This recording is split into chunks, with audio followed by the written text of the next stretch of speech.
Bought myself a new toy,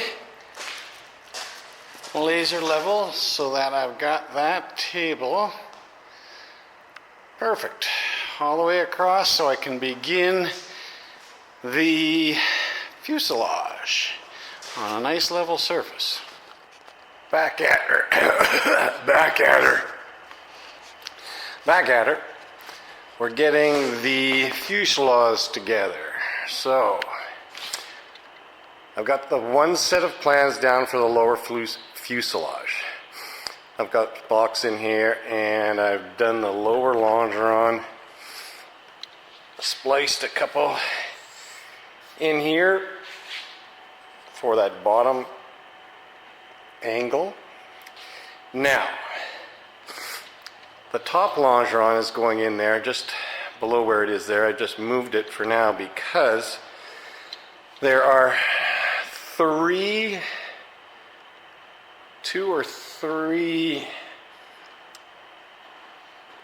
cross members here that you have to measure that are going in here that go up further than the plans have created on the bottom, and you have to tape the top fuselage plans to the bottom fuselage plans so you can measure how long this one is. So I've measured it. It's 52 inches.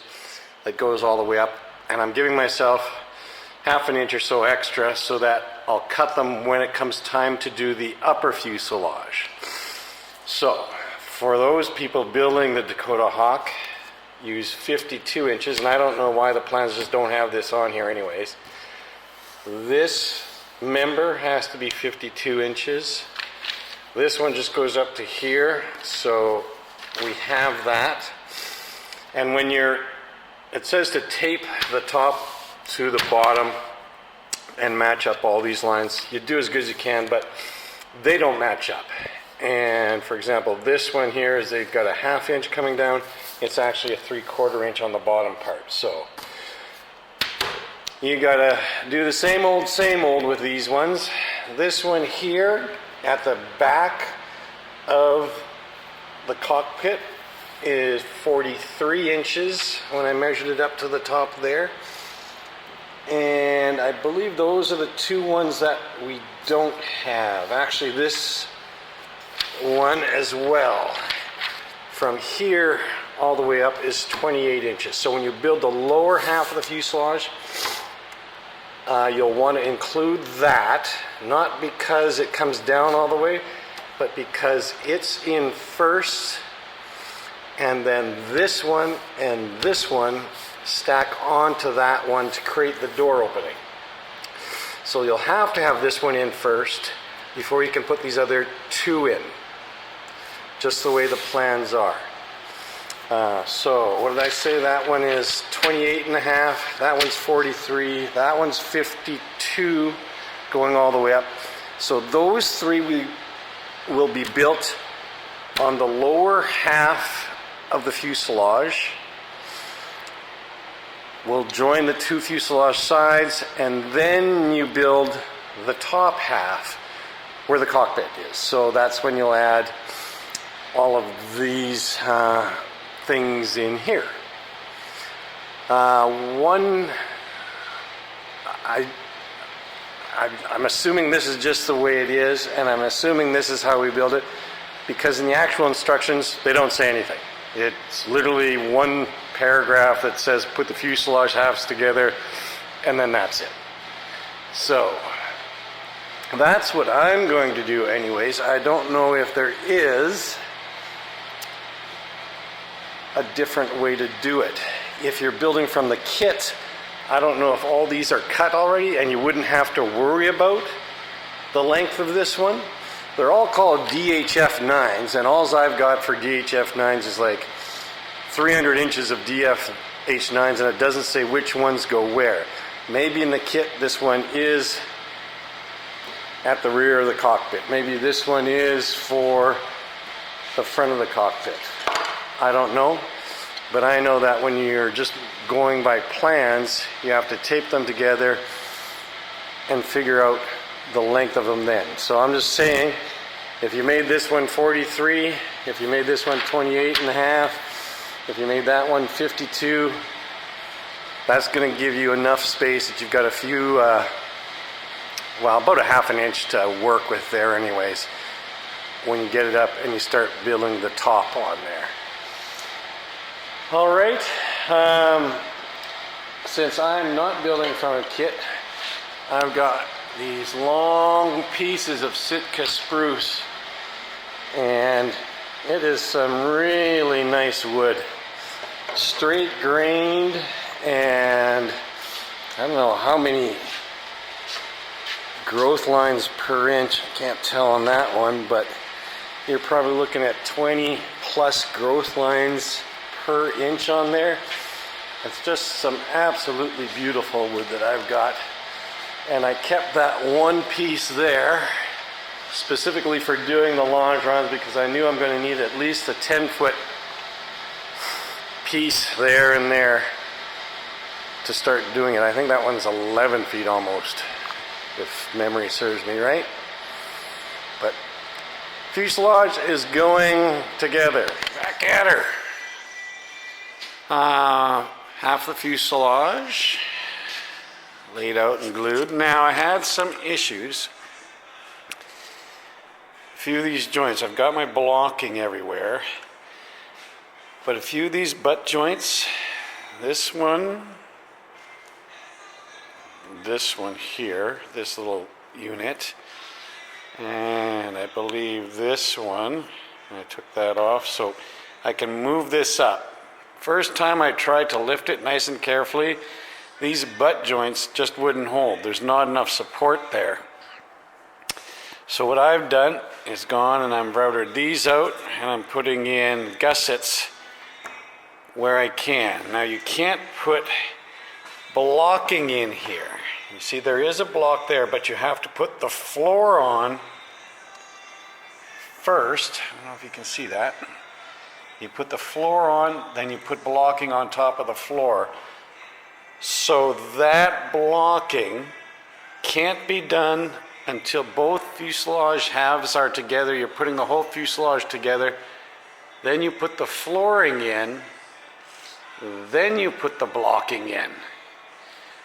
That doesn't help you when you're trying to lift this up and get it off of the jig.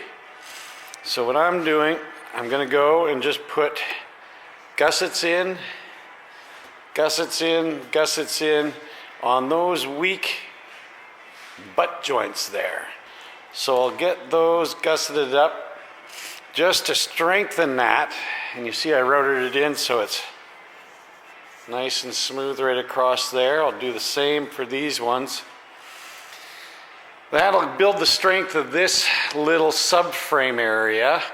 Then I can pull it up and build the next one on top of that. And then when they're together, you can put these blocking in that they've got in the corner here. But you have to put that floor on first, on top, then you put the blocking in.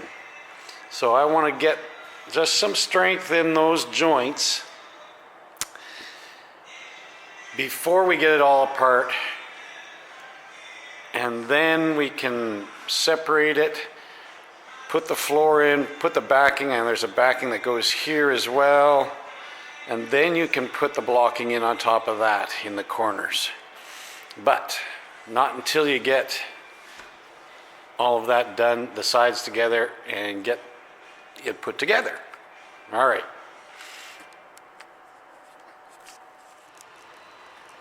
All right, I've been busy doing all kinds of different things. This is just about ready to come off of the board here. I've added some gussets. I still have to router them flat. I only put the gussets in places that needed some support.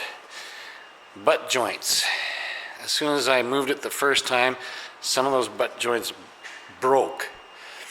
So,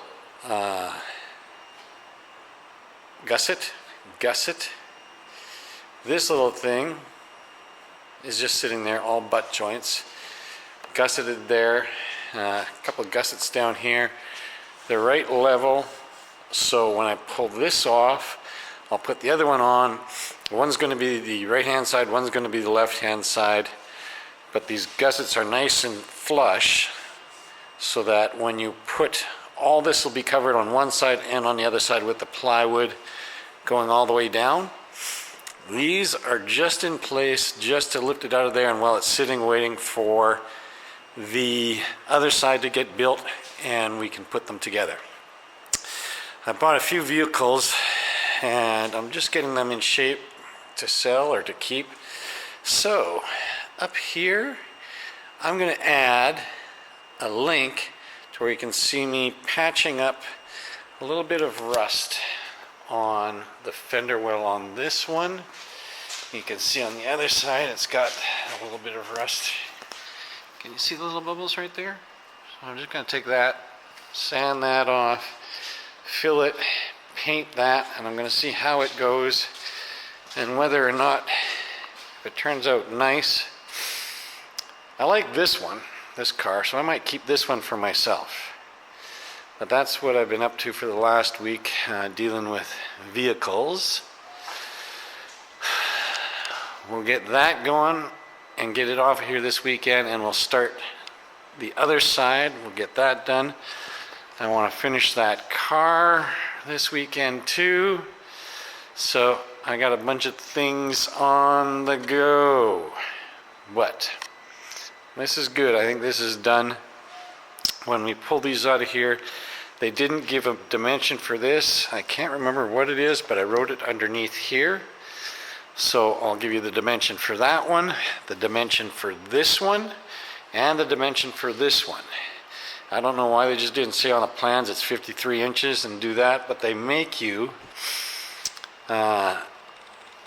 match the points from this drawing with another sheet. So the other sheet is another 3 feet over there, and you have to put them together and then measure and figure out how long that is, and then cut this piece to put in there, and it's just hokey. So just write how long it is so you don't have to worry about all that. All right, that's it for today.